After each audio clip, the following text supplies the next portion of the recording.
No a tento príbeh, ktorý vám chcem rozpovedať, opäť nie je z mojej hlavy, ja som ho nevymyslela, porozprávala mi ho kamarátka a síce, pozdravujem, a síce, že jedného krásneho dňa boli u nás na našej planete Zem na návšteve mimozemšťania.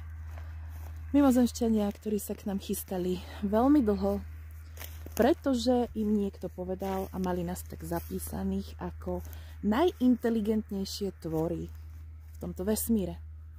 Alebo že sa teda aspoň radíme medzi tých najinteligentnejších stvoriteľov, tvorcov, najinteligentnejšie bytosti, najuvedomelejšie.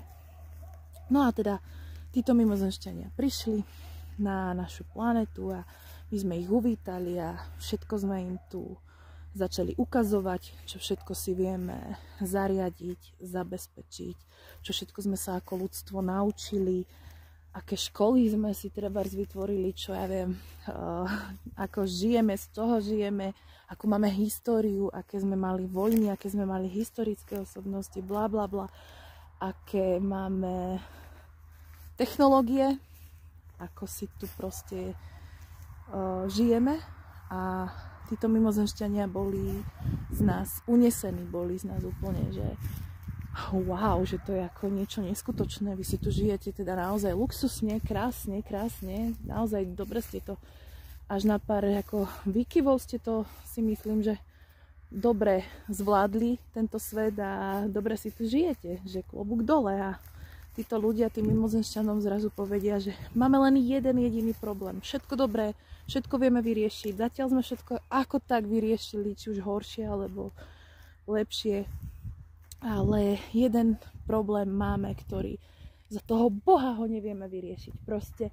Proste sa s ním trápime a nevieme tento problém vyriešiť. A teda tí mimozemšťania sa tak na nás pozerajú, že aha, a aký je to ten problém pre Boha, ktorý neviete vyriešiť? Čo vám chýba? A my ako ľudia sme odpovedali, že peniaze. Chýbajú nám proste peniaze. My nemáme v jednom kuse na niečo peniaze. Stále nám chýbajú tie peniaze, neustále konflikty, problémy s peniazmi.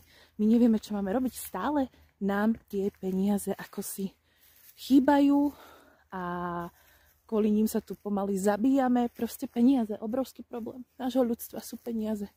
A na to tí mimozemšťania teda ostali takí zarazení, že aha, a vy ako by sme to mohli, ako by ste to teda mohli vyriešiť, ako by sme vám mohli trebárs pomôcť, že čo tie peniaze proste, vy ich niekde ťažíte, vy ich niekde pestujete, môžete si to nejako zabezpečiť nejakým lovom, alebo teda ťažením, alebo čímkoľvek, na čo im človek odpovie, že